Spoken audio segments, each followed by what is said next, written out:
నమస్తే కళ్యాణ్. నమస్తే జయ గారు. కళ్యాణ్ గారు, రితిక అనే ఒక అమ్మాయి మనకి మెయిల్ చేసింది. పిల్లలు ఎట్లా ఉన్నారంటే తాత్కాలిక ఆనందం కోసం దాని పర్యవసనాలు ఎలా అయినా ఏం జరిగినా సంబంధం లేదు, తర్వాత సంగతి తర్వాత, ఇప్పుడు హ్యాపీగా ఉన్నామా లేదా, దీనివల్ల మన జీవితం ఏమవుతుంది అస్సలు ఆలోచించట్లేదండి. పక్కవారి జీవితం ఏమవుతుంది, ఈ క్షణాన మనసుకి ఏది తోస్తే అది చేసి చూపిస్తున్నారండి. అలాంటి ఒక ఇష్యూతో మన దాకా వచ్చిందండి రితిక. నాకు చెప్పాలని కూడా నా నోటితో నాకు చెప్పాలనిపించట్లేదు కళ్యాణ్ గారు. అంత అంత బ్యాడ్గా అనిపించింది, హానెస్ట్లీ చెప్తున్నాను. సో ఒకసారి మాట్లాడేద్దరు కానీ తప్పకుండా జయ గారు.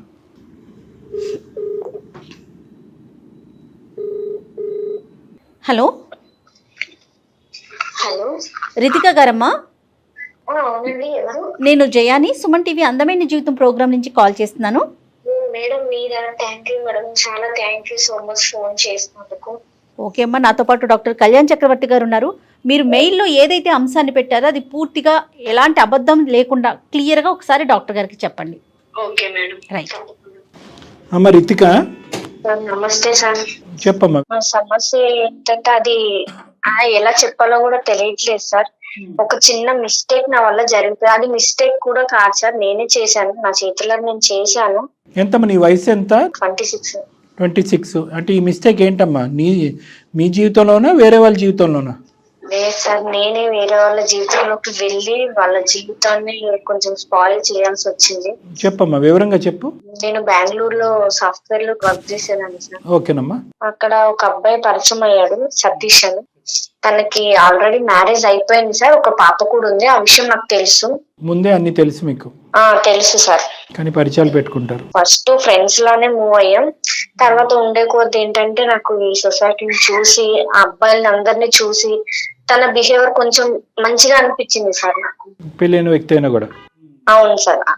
ఫస్ట్ నేను ఫ్రెండ్ అని అనుకున్నాను, కానీ అది తెలియకుండానే తన మీద అది ఇష్టం చాలా ఎక్కువైపోయింది సార్. తెలియకుండా ఎందుకు అవుతుందిలే అమ్మా, తెలిసే అయ్యి ఉంటది. ఇష్టం అంటే ఇష్టం అంటే ఇంకా తను లేకపోతే నేను ఉండలేనేమో అన్నంత పీక్స్ కి వెళ్ళిపోయింది సార్. అది నీకు ఇష్టం, అతనికి కష్టమా, ఇద్దరికి ఇష్టమేనా? నాకే ఇష్టం సార్. నేను చెప్పాను తనకి, లేదు నాకు పెళ్లి అయిపోయింది, నాకు పాప ఉన్నది, నా లైఫ్ వేరని తను నాకు చెప్పాడు. కానీ నేను తీసుకోలేకపోయాను సార్. తను లేకపోతే ఇంకా నేను ఉండలేనంత స్టేజ్ కి నేను వెళ్ళిపోయాను. అంటే ఉండలేకపోతే ఏంటమ్మా, చచ్చిపోయేంత పని? అవును సార్. అవునా? అవును సార్. బానే చెప్తున్నావు, పోన్లే నిజాయితీగా చెప్తున్నావు. ఇదంతా వన్ సైడెడ్, నీ సైడే. అవును సార్. నేను తనకు ఒక రోజు చెప్పేశాను సార్, నువ్వు అంటే చాలా ఇష్టం, అది అందరు అబ్బాయిల మీద రావట్లేదు, నీ మీద చాలా ఇదిగా వస్తుంది నాకు, నువ్వు లేకపోతే నేను ఉండలేకపోతున్నాను. ఇట్లా చెప్పిన దగ్గర నుండి తను అవాయిడ్ చేయడం స్టార్ట్ చేశాడు సార్ నాకు. అదేలేండి. నేను మెసేజ్లు చేసిన తను రిప్లై ఇవ్వకపోవడం, అంతకు ముందు చూపించిన కేరింగ్ అవంతా తను నన్ను కొంచెం అవాయిడ్ చేసేసరికి ఇంకా నేను తను తట్టుకోలేకపోయాను సార్. కేరింగ్ అంటే తను ఫ్రెండ్ గా మూవ్ అయినా నేను దాన్ని తప్పుగా అర్థం చేసుకుని అది లవ్ గా నేను ఫీల్ అయ్యాను సార్. తను అవాయిడ్ చేయడం స్టార్ట్ చేసేసరికి నేను సూసైడ్ అటెంప్ట్ కూడా చేయాల్సి వచ్చింది సార్. అటెంప్ట్లా సార్? ఒక అటెంప్టా, చాలా అటెంప్ట్లా? చాలా సార్లే చేశాను సార్. ఒకటైనా సక్సెస్ అయిందా? సక్సెస్ అయ్యంటే ఈ రోజు మాతో మాట్లాడి ఉండేదానివి కాదు. సక్సెస్ అవ్వలేదు సార్. ఆత్మ మాట్లాడి ఉండేది మాతో. సక్సెస్ అవ్వలేదు, చేసుకోవటానికి కారణం ఏంటి? నిజంగా చనిపోవటానికా, లేదంటే అతని చుట్టూ ఉచ్చు బిగించడానికా? తనని నా వైపు తిప్పుకోవాలనే సార్. తిరిగాడా? చాలా నచ్చ చెప్పాడు సార్, నేను వినలేదు. నేను మెంటల్ గా ఫిక్స్ అయిపోయాను, ఇంకా తను నాకు కావాలి అని. నువ్వు మెంటల్ గా ఫిక్స్ అయ్యావా? మెంటలా నీకు? నీ ఉద్దేశం ఏంటమ్మా, పెళ్లి చేసేసుకుందావా నాతోనే? అనుకున్నాను సార్. సెకండ్ వైఫ్ గా తను నన్ను తీసుకున్నా సరే దానికి కూడా నేను రెడీ అయ్యాను సార్. సెకండ్ వైఫ్ స్థానానికి రెడీ అయ్యావు? అయ్యాను సార్. మరి ఫస్ట్ వైఫ్ ఒప్పుకోకుండా రెడీ అయిపోయావా? అది నేను అప్పుడు ఆలోచించలేదు సార్. ఫస్ట్ ఏమనుకున్నా అంటే తను నాకు కావాలి, నేను తనని దక్కించుకోవాలి. తర్వాత జీవితాలు చిరుగుతాయి. మెంటల్ నేను ఏం చేశానో కూడా నాకు తెలియదు. తనతో నేను మాట్లాడాను, తను వినట్లేదు. నాకు ఆల్రెడీ లైఫ్ ఉంది, నీ లైఫ్ వేరు, నా లైఫ్ వేరు, నీకు మంచి ఫ్యూచర్ ఉంది తను చెప్పినా లేదు నాకు నువ్వే కావాలి. ఎట్లా అంటే ఇంకా తనకు ఒక టార్చర్ లో అయిపోయాను నేను. ఫైనల్ గా అబ్బాయి నీ ఉచ్చులో పడే ముందు, అంటే నీ యొక్క హెరాస్మెంట్ లోనో శాడిజం లోనో ఇంకేం చేయలేక ఇందులో పడే ముందు ఎంత టైం పట్టిందమ్మా? ఎంతకాలం నువ్వు అతన్ని ఇలా వెంటాడావు? 1 year సార్. ఓయ్ బాయ్, ఆ అబ్బాయి నిజంగా 1 year రెసిస్ట్ చేశాడా? తప్పుగా అనుకోకమ్మా, ఇది ఫిజికల్ వాంచా లేదంటే? ఫిజికల్ గా కూడా చాలా, అంటే తనని ఇంకా నేను దక్కించుకోవడం కోసం నేను చాలా, ఇంకా ఎట్లా చెప్పాలంటే ఇది ఇంకా చెప్పినా తప్పులేదు సార్, చాలా దిగజారిపోయానని చెప్పొచ్చు నేను. ఎందుకంటే నేను చేసిన పని అలాంటిది కదా సార్. దిగజారిపోయానని చెప్పినా కూడా తప్పు లేదు. ఒక అమ్మాయిగా షేమ్ గా ఫీల్ అవ్వాలి నేను, కానీ నేను చేసింది తప్పు కాబట్టి దాన్ని నేను ఒప్పుకుంటున్నాను సార్. ఈ అబ్బాయితోనేనమ్మా ఇంక ఇలా అడుగుతున్నాను పచ్చిగా, ఇంకా చాలా మంది ఉన్నారు పెళ్ళైన మగవాళ్ళు?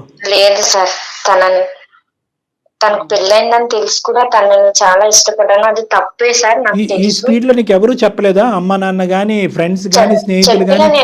చెప్పారు సార్, నా ఫ్రెండ్స్ చెప్పారు, కానీ నేను ఫిక్స్ అయిపోయాను తను నాకు కావాలి అని. దీన్ని పిచ్చి అంటారు అని చెప్పారా నీకు ఎవరైనా? చెప్పారు మేడం. వాళ్ళ భార్యకి తెలిసి నువ్వు కావాలా, వాళ్ళ భార్య తెలియకుండా నువ్వు కావాలా? నువ్వు కాదు, అతను.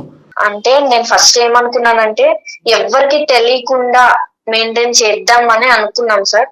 నేను ఇట్లా సూసైడ్ చేసుకోవడం ఇవన్నీ చేయడం వల్ల ఇక తను కూడా నేను నిజంగానే చనిపోతాను అనుకున్నాడేమో తెలియదు సార్. ఓకే చెప్పాడు తను. బ్లాక్ మెయిల్ ప్రేమ అంటారు దీన్ని. అపార్ట్మెంట్ లో ఉండేవాళ్ళం సార్ ఇద్దరం, ఒక ఫ్లాట్ తీసుకుని ఉంటున్నాం ఇద్దరం, జాబ్ చేసుకునే వాళ్ళం, మంచిగా ఉండేవాళ్ళం. అట్లా ఒక 5 months కంటిన్యూ అయ్యాం సార్. ఒక రోజు తను ఊరెళ్ళాక మా ఇద్దరు ఫొటోస్ అవి వాళ్ళ వైఫ్ ఎలా చూసిందో తెలీదు, వాళ్ళ వైఫ్ ఫొటోస్ చూసింది. చూసి నా నెంబర్ తను ఎలా తీసుకుందో లేదు, నాకు కాల్ చేసింది సార్. తను ఎవరు నువ్వు ఏంటి మెసేజ్లు అవన్నీ చూసిందో లేదో నాకు తెలియదు సార్. అన్ని చూసినట్టే నాతో మాట్లాడింది సార్ తను. నువ్వెవరు ఏంటి అసలు ఏమనుకుంటున్నావు, నాకు ఒక పాప ఉంది, నా లైఫ్ ఏంటి, నీకెవరు దొరకలేదా, నా హస్బెండ్ దొరికిందా అని కొంచెం గలీజ్ గానే మాట్లాడింది సార్. ఆమె మీ పెళ్లి చేస్తాను రండి అనందా, నిన్ను బయటకు లాగుతాను, నువ్వు ఎక్కడ ఉంటావు ఏంటి, నీ అడ్రస్ ఏంటని నాతో చాలా ర్యాష్ లో మాట్లాడింది సార్. 1 hour మాట్లాడింది. నేను చెప్పాను తనకి నీ హస్బెండ్ అంటే నాకు ఇష్టం, నువ్వు ఓకే అంటే ఇద్దరం ఉందామని చెప్పాను సార్. ఇద్దరు కలిపి ఉండటం ఏంటి, అది ఏమైనా హోటలా? ఫోన్ లో కాదు, ఒకసారి ఇద్దరం మీట్ అవుదాం అని చెప్పాను సార్. నేను ఎక్కడికి రావాలి అని అడిగితే తన ఇంటికి రమ్మంది సార్. నేను బయలుదేరి వెళ్ళాను వాళ్ళ హౌస్ కి. అప్పుడు అసలైన సూసైడ్ అటెంప్ట్ అప్పుడు చూపెట్టి ఉండేది, ఊరుకుందా మరి? అంటే కొంచెం కొట్టింది సార్ నన్ను. కొంచెమే కొట్టిందా? చీపురు కట్టలేదా? పెద్ద గొడవే అయ్యింది. అదేంటంటే వాళ్ళిద్దరిది లవ్ మ్యారేజ్ అంట సార్. ఆ అమ్మాయికి వాళ్ళ హస్బెండ్ అంటే చాలా ఇష్టం అంట సార్. ఆ అబ్బాయికి కూడా అమ్మాయి అంటే ఇష్టమేగా, నువ్వు దూరేంత వరకు. అవును సార్. మరి దూరి పెంట చేసావు. ఇట్లా గొడవ అయిన తర్వాత ఆమె వెళ్ళిపోయింది సార్ ఇంట్లో నుండి. విడిపోయారు. నీతో కొట్లాడింది అని చెప్పింది, నువ్వేమన్నా ఆ కొట్లాట్లో ఇంకా అతనే నాకు భర్తగా కావాలి, మన ఇద్దరు భార్యలుగా ఉందాం అదే పట్టు అన్ని తన్నులు తిన్న తర్వాత కూడా.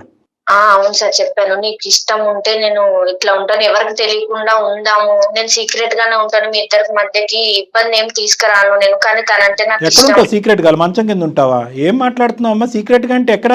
నేనేమనుకున్నా సెకండ్ వైఫ్ గా ఉన్నా పర్లేదు అని అనుకున్నాను సార్. ఉంటావు, పాయింట్ బానే ఉంది. ఎంతకాలం ఉంటారు ఎవరికి తెలియకుండా ఎక్కడో లివ్ ఇన్ రిలేషన్షిప్, ఎక్కడో ఒక బయట ఎక్కడో ఎలా ఉంటారు, అలాగే ఎంతకాలం ఉందాం అనుకున్నారు? ఇంకో 5 months పాటు నీతో పాటు ఉన్నాడు, ప్రతిరోజు కట్ చేసుకుంటాను కోసుకుంటానని చెప్పి అతనికి ముక్కుకి గుడ్డ కట్టి అలా ఉంచావా? లేదంటే?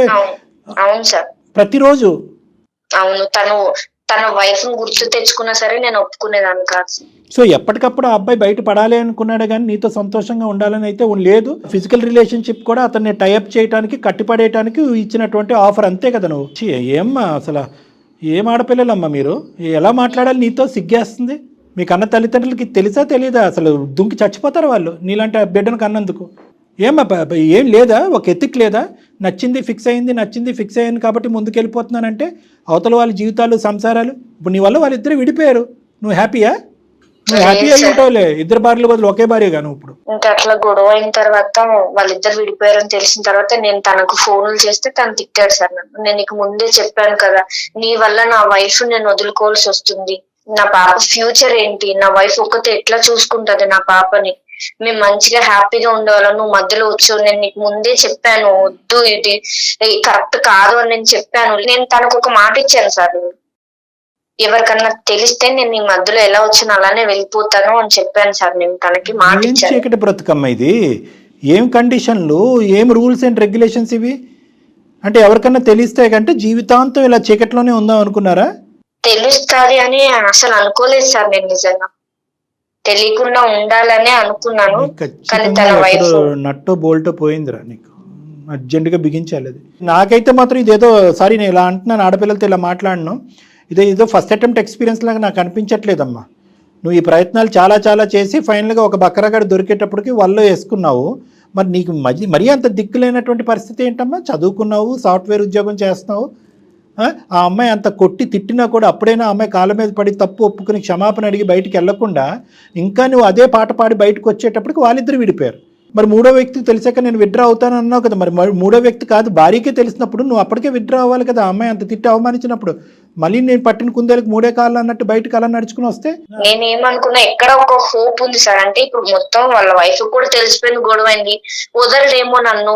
ఇన్ని మంత్స్ రిలేషన్ లో ఉన్నాం కదా, నన్ను వదిలిపెట్టాడేమో అని అనుకున్నాను సార్. ఇన్ని మంత్స్ రిలేషన్ లో నిన్ను వదిలిపెట్టడు, అందరి సమక్షంలో ప్రేమించి పెళ్లి చేసుకుని ఒక బిడ్డకి తండ్రి అయినోడు ఆ అమ్మాయిని వదిలేయాలి. నిజంగా డాక్టర్ గారు అన్నట్టు నీకు కొంచెం ప్రాబ్లం ఏదో ఉందమ్మా, అనకూడదు ఈ మాట, అనొచ్చేమో. జీవితాలు నాశనం అవుతున్నప్పుడు ఏమన్నా అనొచ్చు. ఒక పంచే మీ పేరెంట్స్ ని పిలిపించి ఒకసారి డాక్టర్ గారు మాట్లాడతారు. పేరెంట్స్ తో కూడా మాట్లాడాను మేడం, తనంటే ఇష్టం అని చెప్పాను. మా పేరెంట్స్ కూడా చెప్పాను నేను. మా పేరెంట్స్ కూడా తిట్టడం కుట్టడం అన్ని జరిగింది మేడం. కానీ నేను మర్చిపోలేకపోయాను తనని. మళ్ళీ వస్తాడేమో నా దగ్గరికి అని చాలా వెయిట్ చేశాను మేడం నేను.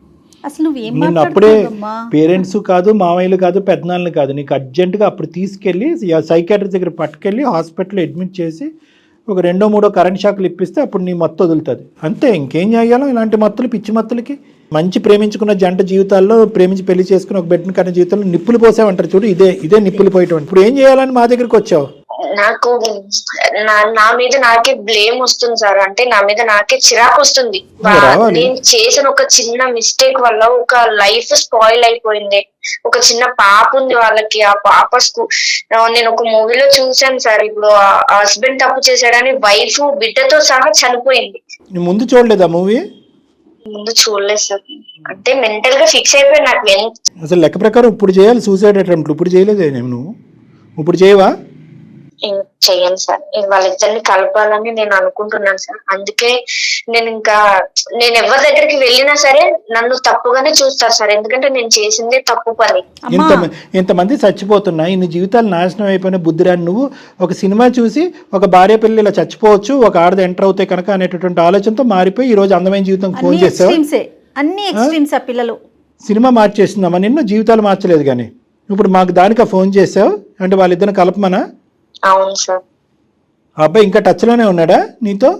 లేదు సార్, తను నాకు కాంటాక్ట్ అవ్వట్లేదు. నీ కాంటాక్ట్ అవ్వట్లేదు? తన ఫ్రెండ్స్ అడుగుతున్నా సరే వద్దు, ఇక్కడతో వదిలేసే అంటున్నారు. అమ్మ దయచేసి అతన్ని కాంటాక్ట్ చేసే ప్రయత్నం మాత్రం చేయి మాకు తల్లి, బతికుండని అతన్ని. ఆ అమ్మాయి టచ్ లో ఉందా? ఉంది సార్. అమ్మాయి చెప్పిందా అతని పరిస్థితి ఏంటి, ఎక్కడ ఉంటున్నాడని? ఈ అమ్మాయి లేదు చెప్పట్లేదు. నువ్వు వచ్చావు కదా మధ్యలో, నువ్వే ఉండు. నన్ను అంత ఇష్టపడి కూడా నన్ను కాదని నీ దగ్గరకు వచ్చాడంటే తనని నేను ఎలా నమ్మాలి? అది నా ప్రెషర్ వల్ల వచ్చాడు, నేను ఇలా బలవంతం చేశాను, చచ్చిపోతానని బెదిరించి ప్రతిరోజు కట్టిపడేశాను, ఒక రూమ్ లోకి తీసుకెళ్ళని చెప్పలేకపోయావా? నేను చెప్పాను సార్. తనకి ఎంత చెప్పాలో, నా వరకు ఎంత అవుతుందో నేను అంతా చెప్పాను. కానీ తను వినట్లేదు సార్.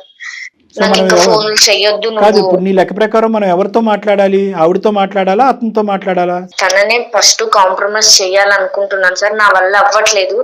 ఎక్కడో చిన్న హోప్, అందమైన జీవితం వల్ల మీ వల్ల ఏమన్నా అవుతుందేమో, నెక్స్ట్ ఇంకెవ్వరు కూడా నాలాగా ఇట్లా అవ్వకూడదని ఒక చిన్న హోప్ తో నేను మీకు మెయిల్ పెట్టాను సార్. నీలా అవ్వటం కాదు, ఇంత మాట్లాడినా కూడా ఇప్పుడు నువ్వు మాట్లాడేటటువంటి సానుభూతి ఉంది చూడు. సార్ నా వల్ల తప్పు జరిగింది, నేను పాపం చేశాను, ఇది నిజంగా నీలో వచ్చిన మార్పా, లేదంటే ఇక్కడతో ఇది అయిపోయింది కాబట్టి ఇంకొక హనీ ట్రాప్ ఎక్కడన్నా ఉంటుందా? వీటిని హనీ ట్రాప్స్ అంటారు. మరి ఇంకోటి ఏమన్నా ఉందా?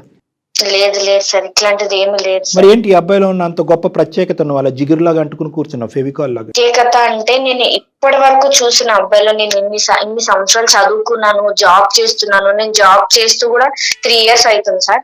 ఈ 3 years లో కూడా నాకు తినంత జెన్యున్ గా నాకు ఏ అబ్బాయి అనిపించలేదు సార్. ఇంకే అబ్బాయి అనిపించలేదు? 3 years లో ఒకటి కనిపించాడు, ఇంకో 5 years లో ఇలాంటి వాడు ఇంకోటి కనిపించాడు. ఏంటి అనే నా భయం. లేదు కాదు, ఇది కాదు. నువ్వు చేయవలసింది, ఆలోచించవలసింది ఏంటంటే మనసుకి ఏదో నచ్చింది కాబట్టి మైండ్ వాడేయటం మర్చిపోకూడదు. కాదు డాక్టర్ గారు, కళ్ళెళ్ళిన ప్రతి చోటకి నువ్వు వెళ్ళిపోతావా? అదే కదా అమ్మాయి చేసింది. నీ మనసు వేరో, నీ ఆలోచన వేరో, నీ చదువు వేరు, నీ జీవితం వేరు. నీ మైండ్ ఒక్కసారి ఆలోచించడం అనేది నేర్చుకో. పరిణామాలు సార్, నాకు ఈ 3 years లో కూడా నా వెంట చాలా మంది అబ్బాయిలే పడ్డారు. కానీ నాకు తిను నచ్చినంతగా నాకు ఎవరు నచ్చలేదు సార్. తన కేరింగ్ కానీ, తన జెన్యూన్, నీ సైకలాజికల్ ప్యాటర్న్ లో ఒక ప్రముఖమైనటువంటి, ఒక ప్రత్యేకమైనటువంటి ప్రాబ్లం ఉంది. ఎవరైతే ప్రత్యేకంగా వచ్చి నిన్ను నో అంటారో వాళ్ళకి నువ్వు కనెక్ట్ అవుతావు. నీకు ఎస్ అనేటటువంటి వాళ్ళు, నీ వెంటబడేటటువంటి వాళ్ళు నీకు కనిపించరు. ప్రత్యేకంగా పెళ్ళైనటువంటి వాళ్ళు అయ్యి ఉండాలి, వాళ్ళకు ఒక బాధ్యతలు ఉండాలి, నీ నువ్వు వాళ్ళ చుట్టూరు 1 సంవత్సరం పాటు తిప్పించుకోవాలి, నువ్వు కోసుకుంటా అన్నా కూడా నీ వైపు ఇష్టం చూపెట్టకూడదు. ఇలాంటి వాళ్ళే నీకు నచ్చుతారు. జాగ్రత్త, నువ్వు చాలా జాగ్రత్తగా ఉండాలి. ఎందుకంటే కనుక నిన్ను నచ్చి నీ అంటూ వచ్చే వాళ్ళ గురించి మనకు సమస్య లేదు, కానీ నీకు నో చెప్పేవాడు దొరికాడంటే వాడు చచ్చినట్టే. కాబట్టి మా భయం ఏంటంటే నీకు ఇప్పుడు ఆ అమ్మాయితో మాట్లాడటం, వాళ్ళు కలపటం ఒక ఎత్తు అయితే కనుక పూర్తి స్థాయి పరివర్తన కౌన్సిలింగ్ నీ లోపల తీసుకురావడం కూడా ఒక ఇంపార్టెంట్ ఇష్యూ. దాని పరంగా కూడా నిన్ను ఒక సైకాట్రిస్టో సైకాలజిస్ట్కో రిఫర్ చేసుకుని ఆ పుణ్యం కట్టుకోవాలి, సమాజానికి పుణ్యం కట్టుకోవాలి. మేము ఇంకెంతకంటే పచ్చిగా నేనేం మాట్లాడలేను. నీకు ఇప్పుడు వచ్చినటువంటి ఈ తూతూ మంత్రం బుద్ధి నాకేదో వచ్చేసిందని అనిపించట్లేదు. ఎందుకంటే సినిమా చూసాక కనువిప్పు కలిగిందని నువ్వు అంటే నా బుర్ర పాడైపోతుంది. నేను నిజంగా పశ్చాత్తాప పడుతున్నాను సార్. నాకు తెలిసింది నా వల్ల ఒక ఫ్యామిలీ ఇదైపోయింది, వాళ్ళ పాప ఉంది, వాళ్ళ లైఫ్ స్పాయిల్ అయిపోయింది సార్. నాకు నిజంగా తెలిసి వచ్చింది సార్. అంటారు కదా అంతా అయిపోయిన తర్వాత ఏడ్చి ఏం లాభం అని, నాది ఇప్పుడు అదే సిచ్యువేషన్ వచ్చింది సార్. మొత్తం అంతా జరిగిపోయింది. ఇప్పుడు నేనేం కోరుకుంటున్నానంటే సార్, నా వల్ల వాళ్ళ ఫ్యామిలీ ఇదైపోకూడదు సార్. వాళ్ళని కలపండి సార్ ప్లీజ్. నేను కోరుకుంటుంది అదే సార్. వాళ్ళు కలపటం ఒక ఎత్తు అయితే కనుక నీ కండిషన్ గురించి కూడా మేము వర్రీ అవుతున్నాము. సరే, దాని గురించి తర్వాత ఆలోచిద్దాం. దే గురించి అయితే కనుక నువ్వు ఈమెయిల్ పంపించు. నిజంగా ఈరోజు ఈమెయిల్ అమ్మా, ఈమెయిల్లో ఉన్న కంటెంట్ వివరించడానికి జయ మేడం చాలా ఇబ్బంది పడ్డారు ఈరోజు. కానీ అటువంటి ఇబ్బందికరమైనటువంటి పరిస్థితి కూడా ఈరోజు నువ్వు బాధితురాలిలాగా మేము ఈ కేసు డీల్ చేయట్లేదు. సర్వసహజంగా మనకు ఫోన్ చేసేటటువంటి వాళ్ళు బాధితులు. ఇక్కడ నువ్వు బాధితురాలి కింద మేము టేకప్ చేయట్లేదు. నువ్వు కోరుకుంటున్నటువంటి వేరే వాళ్ళ యొక్క బాధితులు ఎవరైతే ఉన్నారో వాళ్ళ సిచ్యువేషన్ రెక్టిఫై చేస్తున్నాం, ఆ కుటుంబాన్ని కలపడానికి ఒక ప్రయత్నం చేస్తున్నాం. కానీ దాంతోపాటు నువ్వు మారటం అనేది కూడా చాలా ఇంపార్టెంట్. ఆ విధంగా కూడా నువ్వు ఫ్యూచర్లో కౌన్సిలింగో ట్రీట్మెంట్కో వెళ్తాను అనేది కూడా నువ్వు ప్రామిస్ చేయాలి. ఎవరితో మాట్లాడదామమ్మా? అతనితో మాట్లాడదామా లేకపోతే అమ్మాయితో మాట్లాడదామా? మేడం అక్కతో మాట్లాడదాం. అక్క తర్వాత మళ్ళీ బావతో మాట్లాడతావేమో. వద్దులేమ్మా, చెల్లెళ్ళు వద్దు తల్లి, రిలేషన్స్ వద్దు, అలాంటి కాంటాక్ట్స్ వద్దు. అమ్మాయి పేరేంటి? పద్మ మేడం. పద్మలాగే ఉంది. ఇప్పుడు రిలేషన్షిప్ కలపొద్దు. ఆ రిలేషన్ వద్దు, ఈ రిలేషన్ వద్దు. అసలు వద్దన్నదే అక్క అని. కలపమ్మ, కనెక్ట్ చేయి ఒకసారి. మరి ఓకే, మీకు అర్థమైందా కళ్యాణి గారు నేను ఈ మెయిల్ చెప్పలేకపోతున్నానని ఎందుకన్నాను అంటే అందులో ఆ అమ్మాయి వయస్సు, మాట్లాడే తీరు, మెచ్యూరిటీ కాస్త ఏదో ఇబ్బంది ఉన్నట్లుందండి, నాకు అట్లా అనిపించింది. The person you are speaking with has put your call on hold. Please stay on the line. आप जिस व्यक्ति से बात कर रहे हैं.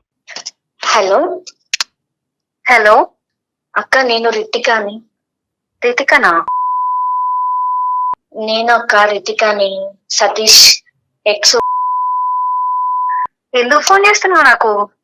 ఏమవసరం? ఇంకేం చేయాలనుకుంటున్నావు నువ్వు? అసలు నువ్వు మాట్లాడకు. అసలు నాకు ఎందుకు కాల్ చేసినావు నువ్వు? ఇంకెంత ఫోన్ చేయకని చెప్పినా నేను నీకు. నువ్వు ఎందుకు ఫోన్ చేస్తున్నావు? నేను మళ్ళీ నీ లైఫ్ లోకి రావాలని అనుకోవట్లేదు అక్క. నువ్వు అన్ని చేసినావు, అయిపోయింది. ఇంకా అయిపోయింది. ఇంకేం చేయాలనుకుంటున్నావు? ఇంకేమైనా ఉందా చేసేది? ఇప్పుడు బజార్ లో పడినాం, ఇంకెక్కడైనా పెడతామని చూస్తున్నావా? నేను నా పాప కోసమైనా నేను కొన్ని రోజులు బ్రతకాలి కదా, అట్లా కూడా బ్రతకనియరా ఇంకా మీరు? అక్క నీ లైఫ్ నా వల్లే స్పాయిల్ అయ్యింది. దాన్ని నేను చెయ్యాలనుకుంటున్నాను. నువ్వు తన వల్ల నాకు అవసరం లేదు. నాకు అవసరం లేదు. మీ ఇద్దరిని వదిలేసిన నేను. మీరు లవ్ బర్డ్స్ లెక్క తిరగండి, నాకు అవసరం లేదు. నేను మీ మధ్యలో ఎంటర్ గాను. అర్థం చేసుకుంటున్నావు. ఇవన్నీ చెప్పు నాకు. అందుకే మోసం చేసిల్లా? నాకంత హృదయం లేదమ్మా, నాకంత హృదయం లేదు అక్క. ఒక్కసారి నేను చెప్పేది విన్నాక నువ్వు అక్కవతే నీకు ఎవరివి అసలు? నువ్వు నాకు ఏమనుకుంటున్నావు? ఏమని మాట్లాడుతున్నావు నువ్వు? ఏమన్నా అనాలి నిన్ను? అసలు నిన్న చెల్లని నేను అనుకోవాలనుకుంటున్నావు నువ్వేమన్నా? పద్మగారు, అక్కని మానేసి నన్ను పిలవకు. పద్మగారు నమస్తే అండి. హలో, సారీ అమ్మా, మీ కాల్ మధ్యలోకి వచ్చాము. మేము మధ్యలోకి రాలేదులేండి, ముందు నుంచే. ఎవరండి? నమస్తే అమ్మా, నా పేరు డాక్టర్ కళ్యాణ్ చక్రవర్తి అమ్మా. మేము అందమైన నమస్తే అమ్మా, సుమన్ టీవీ అందమైన జీవితం అనే ఒక కార్యక్రమం ఉంది, మీరు చూసే ఉంటారు. మీరెందుకు చేశారు సార్ నాకు? మేమేం చేయలేదమ్మా. అమ్మ మేము చేయలేదు, దయచేసి మా ఆలోచనని అపార్థం చేసుకోకండి. కొద్దిగా ఓపిక 2 నిమిషాలు వింటే మీకు పూర్తిగా అంతా అర్థం అవుతుంది. అప్పుడు నచ్చితే కాల్ ఉంచుదురు కానీ, లేదంటే మాకు చెప్పకుండా కూడా కట్ చేద్దరు కానీ. చెప్పేది విన్నాక నువ్వు అసలు మాట్లాడుతున్నావు. ఒక్క నిమిషం రితిక, నువ్వు అక్క అని పిలిచిన, విను అని చెప్పిన, బాగుండండి అని చెప్పిన, ఏదన్నా రామ అంటే బూతులాగా వినిపిస్తుంది అందరికీ. కాబట్టి నువ్వు వచ్చినటువంటి ఉద్దేశం మంచిదైనా కూడా ఈరోజు నిన్ను అక్కడ బ్రేక్స్ వేసి అక్కడ ఆపుతున్నావు. నువ్వు ఏది కూడా కాంట్రిబ్యూట్ చేయడానికి ట్రై చేయొద్దు. ఇది కంప్లీట్గా పద్మగారి ఎరీనాలో ఉన్నటువంటి సబ్జెక్ట్. ఇది ఆవిడ ఇష్టమైతే ముందుకు వస్తుంది, కష్టమైతే విడ్రా అవుతుంది. నువ్వు దయచేసి బతిమాలి ఇంకా పరిస్థితిని ఇంకా హీనంగా చేసేటటువంటి కార్యక్రమం చేయొద్దు.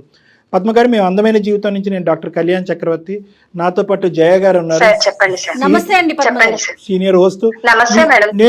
మేము ఇక్కడ ఒక్కటేనమ్మా, ఇక్కడ మేము మాట్లాడేది ఏంటంటే చాలా ఒక అసభ్యకరంగా, ఒక అసహ్యంగా, తల్లిదండ్రులు, సభ్య సమాజం అందరూ తలదించుకునేటటువంటి విధంగా ఒక అమ్మాయి చేసినటువంటి తప్పుకి ఆ అమ్మాయి ఎన్నిసార్లు క్షమాపణ చెప్పినా ఆ అమ్మాయి తరపున మేము సభ్య సమాజం తరపున మీకు క్షమాపణ కోరుకుంటున్నాం.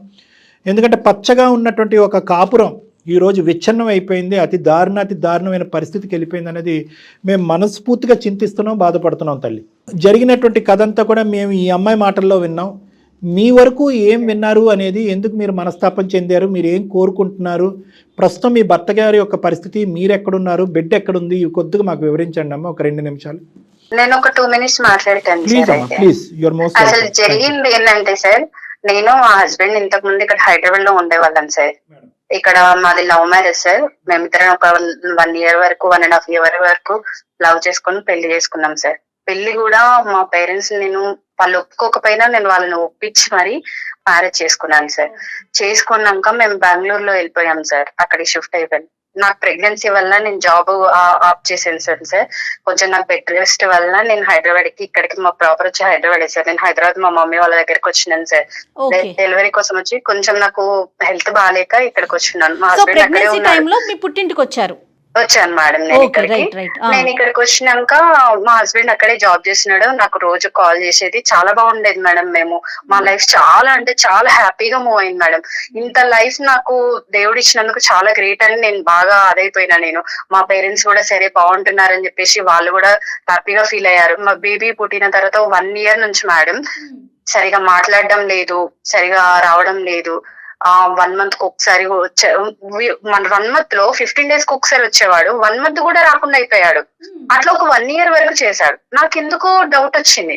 డౌట్ వచ్చి ఒకసారి నేను ఇట్లా ఫొటోస్ ఇవి ఫోన్ లో అవి ఇవి చెక్ చేసిన. నేను ఎప్పుడు చెక్ చేయను, కానీ నాకు డౌట్ రావడం వల్ల ఏమైంది అసలు అని తెలుసుకోవడానికి నేను చెక్ చేసిన మేడం. మొత్తం డిలీట్ చేశాడు సార్. డిలీట్ చేస్తే రీసైకిల్ బిన్ లో చూసాను సార్. నేను ఇవన్నీ చూసిన తర్వాత అప్పుడు నేను ఫస్ట్ అయితే అడగలేదు సార్. సరే ఏం చేస్తాడు ఇంకేం చేస్తాడు అని చెప్పేసి చూసిన. సరే మాట్లాడేమో, నాకు తెలియలేదు అనుకుంటుండే కదా అని చెప్పేసి నేను సైలెంట్ అయిపోయినా. అది రోజుకి ఎక్కువ చేసేసి మొత్తం అవాయిడ్ చేసే కాడికి వెళ్ళిపోయాడు. ఇట్లా చేసినప్పుడు నాకు అవసరమా సార్? నేను నిలదీసి అడిగినప్పుడు ఆ అమ్మాయికి తెలిసిందట. తెలిసి ఈయనేం చేసిండు, వదిలేసిన, నాకు అమ్మాయితో ఏం సంబంధం లేదు, ఆ అమ్మాయినే నన్ను ఫోర్స్ చేసింది, ఆ అమ్మాయి ఇట్లా. అంటే ఇప్పుడు రోడ్డు మీద ఎంతో మంది ఫోర్స్ చేస్తారు, అందరి దగ్గరికి వెళ్తారా సార్? అట్లా చెప్పండి.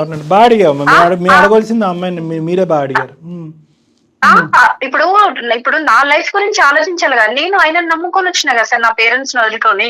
ఇప్పుడు తను రమ్మన్నదని తన దగ్గరికి వెళ్ళిపోతాడు. అంటే నేను ఎట్లా కనిపిస్తున్నాను దానికి? అట్లా చేయడం పద్ధతి అవుతుంది సార్. నా సిచ్యువేషన్ నుండి ఆలోచించండి సార్. నా పేరెంట్స్ కి ఏం చెప్పాలి నేను? ఇవన్నీ అంటే మోసం చేయడానికి నన్ను పెళ్లి చేసుకుంది అయినా. అక్క తను నిన్న మోసం చెయ్యలేదు అక్క, నేనే తన. నువ్వు మాట్లాడకు. నాకు టైం ఇచ్చినప్పుడు నేను మాట్లాడుతున్నా కదా. నువ్వు ఎందుకు మాట్లాడుతున్నావు మధ్యలో వచ్చి? మాట్లాడకు, నీకు అర్హత లేదు. నాకు అక్క అని పిలవకు. ఇంకొకసారి చెప్తాను, నేను అస్సలే బాగోదు. ఇంకా చాలా చేసినావు నువ్వు. నీ దగ్గర నుంచి నేను చాలా చూసినా. ఇంకా అవసరం నాకు లేదు అసలు. రితిక, నువ్వు అక్క అనే పిలుస్తుంటే మాకు కూడా ఇరిటేషన్ వచ్చేస్తుందమ్మా. దయచేసి ఆ పిలవకు, అర్థమవుతుందా? వద్దు మేడం, ప్లీజ్. నాకు వద్దు. తనతో మాట్లాడే ఉద్దేశం నాకు అస్సలే లేదు. అసలు తను వస్తే మాత్రం నేను వెళ్ళిపోతా. ఇప్పుడు ఇక్కడ వచ్చి కాల్లో ఉండను నేను అసలు. రితిక, నువ్వు కొంచెంసేపు సైలెంట్ గా ఉండాలి. Okay madam. ఇట్లా చేసిండ్రు సార్ వాళ్ళు. సరే, ఆ అమ్మాయి ఫోర్స్ చేసిందంట సార్. ఫోర్స్ చేస్తే నువ్వు ఎట్లా వెళ్తావు? నేను కూడా ఇంకొక అబ్బాయిని చూసుకుంటా సార్. అలాంటి మాటలు ఎందుకులేమ్మా? ఏం సమాధానం చెప్పాలో కూడా మాకు బోధపడట్లేదమ్మా. అంటే అర్థం కావట్లేదు. అంటే సార్ మీరే అట్లా అంటే నా సిచ్యువేషన్ లో ఉండి ఆలోచించండి సార్. ఒక అమ్మాయిగా నేను ఇట్లా నా పాపను పట్టుకొని ఇప్పుడు సార్ నాకు ఇవన్నీ అవసరం లేదు సార్. నా బేబీని నేను పెంచుకోలేనా? తను నాకు అవసరమా? ఆయన చేసిందని చెప్పేసి ఆయన అదిలో పడిపోయి నా బ్రెయిన్ కొన్ని రోజులు పని చేయలేదు సార్. నాకు ఏం చేయాలో కూడా అర్థమైతే లేదు. నేను పిచ్చిదాన్ని అయిపోయినా. అమ్మ ఇక్కడ ఏంటంటే అమ్మ ఇక్కడ నేను ఇలా చెప్తే మీకు నచ్చదు, మీరున్న హీట్లో మీకు జరిగినటువంటి అన్యాయంకి మీ ఏం చెప్పినా కూడా మీకు అది బ్రెయిన్కి ఎక్కకపోవచ్చు. ప్లస్ నెంబర్ 1, నెంబర్ 2 ఏంటంటే మీ స్థానాన్ని మీరు నమ్మి మీరు ఇంటిగ్రిటీకి ఒక ఇంపార్టెన్స్ ఇచ్చారు, వ్యక్తిత్వానికి ఇంపార్టెన్స్ ఇచ్చారు. ఒక ఆడపిల్ల ఎవరో రోడ్డు మీద పోయేటటువంటి అమ్మాయి నేను చచ్చిపోతాను నువ్వు నన్ను ప్రేమించంటే వెళ్ళిపోయి ఒక భర్త వెళ్ళిపోయి ఉండిపోతాడు. ఇలాంటి ప్రశ్నలకి దేనికి కూడా మా దగ్గర సమాధానం లేదు. దేనికి కూడా మా దగ్గర సార్ ఎలా ఉంటాయి చెప్పండి? చేసేది కరెక్ట్ అయితే మనం కరెక్ట్ అనుకోవచ్చు సార్. కానీ ఈ రోజు పద్మ ఈ రోజు అది వాళ్ళు చేసింది ఏం కరెక్ట్ కదమ్మా. ఇంకా పచ్చిగా చెప్పాలంటే బూతు పని అది. ఓకేనా? అతను ఈ అమ్మాయి 70% చేస్తే మీ ఆయన 30% చేసాడు. నోట్లో ఏలు పెడితే కొరకన బ్యాచ్ కూడా కాదు. ఇలా ఒక ఆడపిల్ల వచ్చి పరిచయమైనటువంటి కొన్ని రోజులకే ఫ్రెండ్షిప్ రిలేషన్షిప్ అని చెప్పి నా మెడమే కత్తి పెట్టిందే, నాతో పాటు కాపురం చేస్తావా సస్తావా, సీక్రెట్గా 2 భార్యల కింద ఉందాము అని ప్రపోజల్ చేస్తుంది అంటే కనుక అతను గర్జించి అడిగేటటువంటి ధైర్యం లేకపోతే మిమ్మల్ని వచ్చి అడుగుతుంటే కనుక మీరు చీపురు కట్ట తిరగేసి 2 వాయించుండేవారు కదా. అప్పుడే ఈ అమ్మాయిని సెట్ అయిపోయి ఉండదు మొత్తం అంతా కూడా. అలా చెప్పకుండా అయిపోయిన తర్వాత స్టార్టింగ్ లో అంటున్నాను మీ భర్త కూడా ఈక్వల్ గా తప్పు ఎక్కడ చేశాడు అనే మాట ఎందుకు అంటున్నానంటే స్టార్టింగ్ లోనే నిజంగా అతని మీద వాడు ఇట్లా మోసం చేసినాక వాడు ఊసే వద్దు సార్ మనకి. నువ్వు వాడంటావో వీడంటావో నాకు తెలియదు కానీ మనసు విరిగిపోయింది కదా. వద్దు సార్ అట్లాంటి వ్యక్తులకి విలువ ఇయ్యని అవసరం లేదు. మనము అమ్మ నువ్వు ప్రేమించి నువ్వు పెళ్లి చేసుకున్నటువంటి భర్త గురించి నీకంటే నేను ఎక్కువ మాట్లాడలేను. అతనితో అసలు వాస్తవానికి నేను మాట్లాడలేదు, చూడలేదు, మీరిద్దరు చెప్తుంటేనే వింటాం. కానీ ఈ అమ్మాయి పరిచయం అయ్యేంత వరకు నేను మిమ్మల్ని కలపాలి లేదంటే ఖచ్చితంగా ఆ ఉద్దేశంతో నేను ఇక్కడ దిగలేదు. At the end of the day నేను మాట్లాడినటువంటి విధంగా నాకున్నటువంటి ఉద్దేశం నీ మనసులో ఎవరన్నా మాట్లాడారో లేదో నాకు తెలియదు. కాబట్టి ఒక్కసారి ఆ ఆప్షన్స్ అనేటటువంటిది, ఆ పాయింట్స్ అనేటటువంటిది, జీవితానికి సంబంధించినటువంటి ఆ బిడ్డకు సంబంధించిన భవిష్యత్తు గురించి కొన్ని అంశాలు నేను చెప్తానమ్మా. అవి నీ మనసుకు అత్తుకుంటే కనుక ముందుకు అడిగాయి, లేదంటే నువ్వు ఎక్కడైతే నిలబడ్డావో అక్కడే నిలబడు. నువ్వు ఈ అమ్మాయిని చూసుకుని మీ భర్తని ఇంకో 2 రెట్లు ఎక్కువ అసహించుకోవద్దు. ఈ అమ్మాయి డిలీట్ అయిపోయింది, అర్థమైందా? ఈ అమ్మాయి డిలీట్ అవ్వకపోయినా కూడా ఈ అమ్మాయిని ఖచ్చితంగా సొసైటీకి ఈ అమ్మాయి ఒక చీడపురుగు కింద ఉండకుండా ఈ అమ్మాయి మానసిక పరిస్థితి సరిచేసేటటువంటి ప్రయత్నం పూర్తి స్థాయిలో నేను చేస్తాను అనేటటువంటి విధానంగా నీకు వాగ్దానం చేస్తాను. ఈ అమ్మాయి కళ్ళ ద్వారా, ఈ అమ్మాయి మాటల ద్వారా, ఈ అమ్మాయి చేసిన పనుల ద్వారా నీ భర్తను చూడద్దు. నువ్వు ఎవరినైతే కనుక అసలు సిసలుగా ప్రేమించావో, నమ్మేవో, పెళ్లి చేసుకున్నావో, ఈ అమ్మాయి దూరేంత వరకు ఎంత చక్కగా మీ కుటుంబం ఉందో ఆ అబ్బాయి గురించే ఆలోచించమంటున్నాను, ఆ సతీష్ గురించే నేను ఆలోచించమంటున్నాను. ఇదంతా కూడా నేను ఒక బ్యాడ్ ఫేస్ కింద వర్ణిస్తానమ్మా. లేదండి సతీష్ యొక్క ఆలోచనలో కూడా బలహీనత ఉంది. ఈ అమ్మాయి కాదు, అంతకుముందు కూడా అతని వ్యక్తిత్వంలో లోపాలు ఉన్నాయి, చాలా వీక్నెసెస్లో చాలా సందర్భాల్లో వేరే ఆడపిల్లలు కూడా ఇతన్ని ట్రాప్లోకి వెళ్ళాడని అనుకుంటే వేస్ట్. చరిత్ర చెప్పట్లేదు. నువ్వు తప్ప అతని జీవితంలో ఎవరూ లేరు, నిన్నే ప్రేమించాడు, స్వచ్ఛంగా పెళ్లి చేసుకున్నాడు, హ్యాపీగా బిడ్డను కానీ హ్యాపీగా ఉన్నారు. ఈ అమ్మాయి మామూలుగా పీడీ కాదమ్మా, personality disorder, narcissistic personality disorder అంటారు. వీళ్ళు ఎలాంటి భయంకరమైనటువంటి అంటే 100 మందికి ఇలాంటి ఆడపిల్లలు 3 ఉంటాయి. వీళ్ళే సమాజంలో జరిగేటటువంటి ఈ హత్యలు, ఆత్మహత్యలు ఇలాంటి వాటికని ప్రధానమైనటువంటి కారకులు. ఇప్పుడు ఈ విపరీతంగా న్యూస్ స్టోరీల్లో చూస్తున్నావు చూడండి, ఎక్కడ ఉన్న అమ్మాయి మా జీవితంలో దూరింది, సర్వనాశనం చేసింది, నా ముగ్గురిని చిక్కుపోయింది, వీళ్ళందరూ కూడా ఈ narcissistic personality disorders, border line personality disorders అంటారు. వీళ్ళకి ఏంటంటే వీళ్ళు ఏదన్నా పట్టుకుంటే కనుక 600 100 వాళ్ళు పట్టు మాత్రం వదలరు. ఈ అమ్మాయి వెనకట్ల పడినటువంటి మగాళ్ళు ఎంతోమంది ఉన్నారంట, ఆ లిస్టు మనకు అనవసరం. కానీ మీ ఆయన మామూలుగా రెసిస్ట్ చేయలేదు. ప్రతిరోజు అతని మెడ మీద కత్తి పెట్టడం కాదు కానీ తన మెడ మీద కత్తి పెట్టుకుని అతను అక్కడే కూర్చోపెట్టింది, భయపెట్టింది. మీ ఆయన ఎక్కడ భయపడ్డాడు అంటే కనుక అరే ఇంత సాఫీగా మన ప్రయాణం జరుగుతుంది, ఇదేదో నా మట్టుకు నేనే ఇది తుంచేద్దాం, తీసేద్దాం, డైల్యూట్ చేసేద్దాం, నా మట్టుకే నేను డీల్ చేద్దాం, ఇది నా వైఫ్కి చెప్తే కనుక ఇంకా అపార్థం చేసుకుంటుందనే ఉద్దేశంతో ఏంటంటే రోజులు వారాలైనవి, వారాలు నెలలైనవి.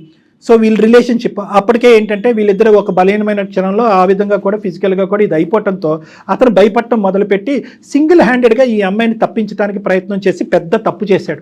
మామూలు ఒత్తిడి పెట్టలేదమ్మా మీ భర్త మీద. ఈ అమ్మాయి గురించి నేను మాట్లాడతాను, నువ్వు డైరెక్ట్గా క్లినిక్కి వస్తే కనుక ఈ వ్యక్తిత్వాలు ఎంత మంచి వ్యక్తినైనా కూడా ఎలా బొట్టులో వేసి ట్రాప్ చేసి జీవితాలను సర్వనాశనం చేస్తారు. ఇలాంటి అమ్మాయిలు నా దగ్గర ఎంతోమంది ఉన్నారు. వీళ్ళు కాలు తొక్కేస్తారు, తర్వాత సారీ చెప్తారు. బాధ ఎవరిది? మీ ఆయనది తప్పు ఉంది, కాదనట్లేదు. కానీ ఎంత శాతం తప్పు ఉంది అతని గురించి నీకు ఎంతవరకు తెలుసు? ఇప్పుడు అతని పరిస్థితి ఎలా ఉందో నాకు తెలియదమ్మా. ఈ అమ్మాయి కూడా చెప్పలేకపోతుంది. నీకైనా తెలుసా మీ ఆయన పరిస్థితి ఎలా ఉందో?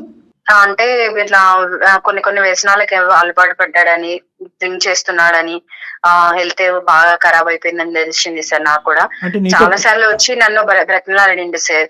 కానీ నేను కాంప్రమైజ్ కాలేకపోయాను కూడా. నేను వద్దు అని ఇంకా డిసైడ్ అయిపోయాను సార్. ఆయన పట్ల ఏమి ఇంకా ఆలోచించదలుచుకోలేదు నేను. అది ఓకే, నువ్వు ఆలోచించద్దు. అంటే నేను ఆ మనిషిని చూడలేదు, ఆ మనిషితో మాట్లాడలేదు కాబట్టి నిన్ను ఒకే ఒకటి సిన్సియర్గా ఆనెస్ట్గా ఒక మనసున్న మనిషిగా నిన్ను ఒకే ఒక పాయింట్ అడుగుతున్నానమ్మా. నిజంగా అతని తప్పుని అతను రియలైజ్ అయ్యి నీ కాలమే పడ్డా? అవును సార్. ఒక్క తప్పిదం జీవితంలో, ఒక్క తప్పిదం, అది కూడా కాదు సార్. ఇట్లా చేసినాక నేను ఎట్లా ఆయనని యాక్సెప్ట్ చేయాలో చెప్పండి సార్. ఆయన తప్పుని నేను ఎట్లా ఒప్పుకోవాలి? ఇంకా ముందట కూడా చేయడానికి నాకు గ్యారెంటీ ఏంటి సార్? ప్రేరేపించబడిన అదైపోయింది సార్. చెయ్యడు ఒక్క నువ్వు వదిలేసిన అవసరం లేదు, నాకు అవసరం లేదమ్మా. ఎవరి గురించి నాకు అవసరం లేదు. విస్తరలో అన్నం అంటే వడ్డించిన తర్వాత నువ్వు వచ్చి తూ అని అంటున్నావు. అమ్మా రితిక, నువ్వు మాట్లాడద్దు.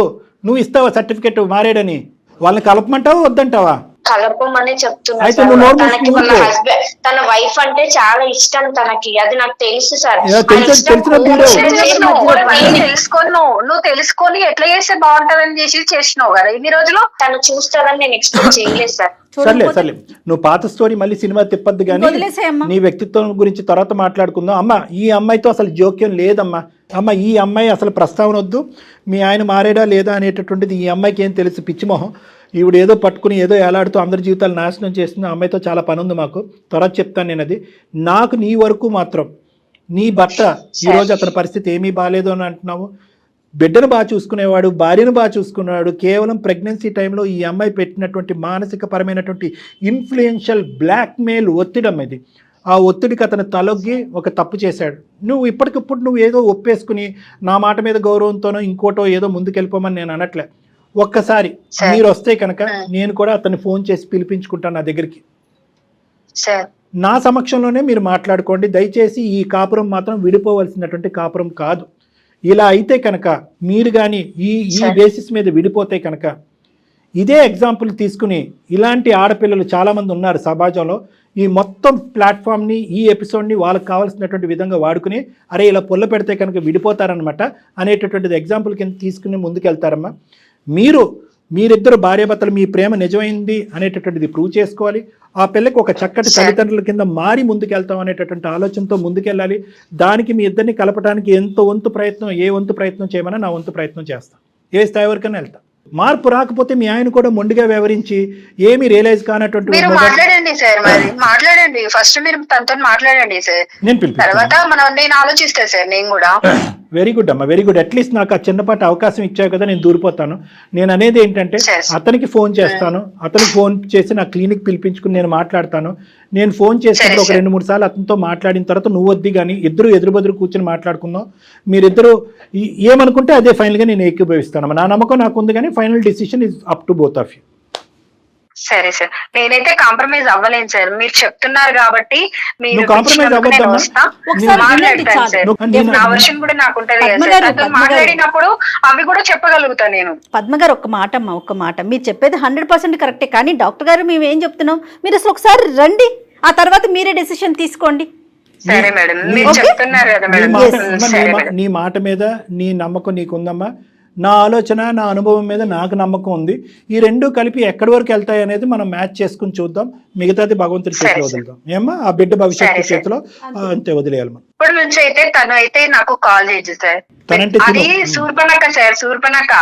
అది నాకు కాల్ చేయదు సార్. ప్లీజ్ సార్, మీరు దయచేసి దాంతో ఇంకోసారి తను మాత్రం మాట్లాడిపోవద్దు. నీకే కాదు ఎవరికి కాల్ చేయదు. నాకు అవసరం లేదు. నువ్వు వచ్చినావంటే నేను కలవను ఇంకా. నాకు అవసరమే లేదు, నాకు అవసరం లేదమ్మా. ఓకే అండి పద్మ గారు ఆవిడ మీకు కాల్ చేయదు, మీరు కట్ చేయండి. మీతో నేను మళ్ళీ మాట్లాడతాను. థ్యాంక్ యూ సో మచ్ అండి. థ్యాంక్ యూ అండి. Thank you. మా మాట విన్నందుకు ధన్యవాదాలు. అమ్మ రితిక, నువ్వు ఉన్నావా? ఉన్నాను మేడం. ఏం మాట్లాడుతున్నావే తల్లి? నీకు అసలు కొంచెమన్నా ఉందా? అర్జెంటుగా నువ్వు కలవాలేమో డాక్టర్ గారిని. ఏమో నీకు వేరే ప్రోగ్రామ్ పెడదాం. ఒక్కసారి అసలు ఈ అమ్మాయిని చూడాలండి డాక్టర్ గారు మీరు ఫస్ట్. అమ్మ నీ స్థానం ఏంటనేది నీకు అర్థమైంది కదా రితిక. నువ్వు ఎక్కడ నిలబడాలో అక్కడ నిలబడాలి. మార్పు అనేటటువంటిది రావాలి. మీ తల్లిదండ్రుల సమక్షంలో నీకు కూడా నేను తీసుకొచ్చి కౌన్సిలింగ్ చేయించాలి. వాళ్ళని కూడా నిన్ను కొద్ది గ్రిప్లో పెట్టుకోవాలి. నిన్ను ఇలా అయితే మాత్రం ఒంటరిగా ఉండకూడదు. నువ్వు ఏ ఊరు వెళ్తే ఆ ఊరికి మీ తల్లిదండ్రులు కూడా వెళ్ళాలి. అక్కడ ఏ సైకియాట్రిస్ట్ సైకాలజిస్ట్ ఉంటే వాళ్ళ దగ్గర కౌన్సిలింగ్ చేసుకోవాలి. అర్జెంటుగా నీకు ఒక మగాడిని ఇచ్చి పెళ్లి చేయాలి. ఈ ఎజెండా అంతా నిండేంత వరకు దయచేసి ఈ కౌన్సిలింగ్, ఈ మానిటరింగ్, ఈ సూపర్విజన్ లూప్లోంచి మాత్రం బయటికి రాకమ్మా. నీకు సత్కోటి ఓకే వందనాలు. సార్, తప్పకుండా. నువ్వు ఈరోజు ఏదైనా మంచి పని చేసావు అంటే కనుక ఈ పరిస్థితిని మా వరకు తీసుకొచ్చి వాళ్ళని కలపటం అనేటటువంటి దానికి మేము ధన్యవాదాలు హర్షిస్తున్నాం. ఆ ఒక్కదాని వల్ల మేము చాలా హ్యాపీగా ఫీల్ అవుతున్నాం. ఇది కూడా నువ్వు చేసి ఉండకపోతే కనుక అసలు నిన్ను ఇంకా సమాజం మేము ఇంకెంత చెదిరించుకుని అసహించుకునే వాళ్ళం. తప్పకుండా నువ్వైతే మాత్రం డాక్టర్ గారిని కలవాలమ్మా. Okay madam. అమ్మ దయచేసి నువ్వు మాత్రం వాళ్ళ జీవితాన్ని ఉద్ధరించే కార్యక్రమం ఏం చేయకు, ముందు నీ జీవితం ఏదో నువ్వు చూసుకో. అర్థమవుతోందా? Okay madam. అర్జెంటుగా డాక్టర్ గారిని కలవండి. కలుసుకుంటే మళ్ళీ అది వదిలేసేయ్. వెళ్ళను మేడం. నీకు దండమే తల్లి, ముందు అసలు వాళ్ళిద్దరిని వదిలే, వాళ్ళ జీవితం వాళ్ళు బతుకుతారు. ముందు నీ గురించి నువ్వు చూసుకో. వాళ్ళిద్దరు కలిస్తే వెళ్ళకపోవడం కాదు కదమ్మా, వాళ్ళు కలవకపోయినా అది నీకు అనవసరం. నువ్వు చెప్పాల్సింది చెప్పా, మేము చేసే ప్రయత్నం మేము చేసావు. వాళ్ళిద్దరి దగ్గర నుంచి నువ్వు దూరంగా ఉండు. అన్ని పెళ్ళైన జంటల దగ్గర నుంచి దూరంగా ఉండు నువ్వు. మీ పేరెంట్స్ నెంబర్లు పెట్టి తల్లి నాకైతే. Okay madam. బాయ్ అమ్మా, బాయ్, థ్యాంక్ యూ. అర్జెంటుగా ఈ పిల్లతో కాదు డాక్టర్ గారు మాట్లాడాలి, తల్లిదండ్రులతో మాట్లాడాలండి అమ్మాయికి. ఎందుకంటే మనం ఇంత కోపంగా మాట్లాడినా తన వర్షన్ ఎక్కడ మార్చుకోవట్లేదు. చూసారా, అదేంటి మీరు నన్ను అట్లా అంటున్నారు అన్నట్లా, అంటే తనకి నిజంగా ఏదో ఇబ్బందులోనే చూద్దాం మేడం, ఇది అది రెండు చేద్దాం తప్పకుండా. డాక్టర్ గారు నమస్తే.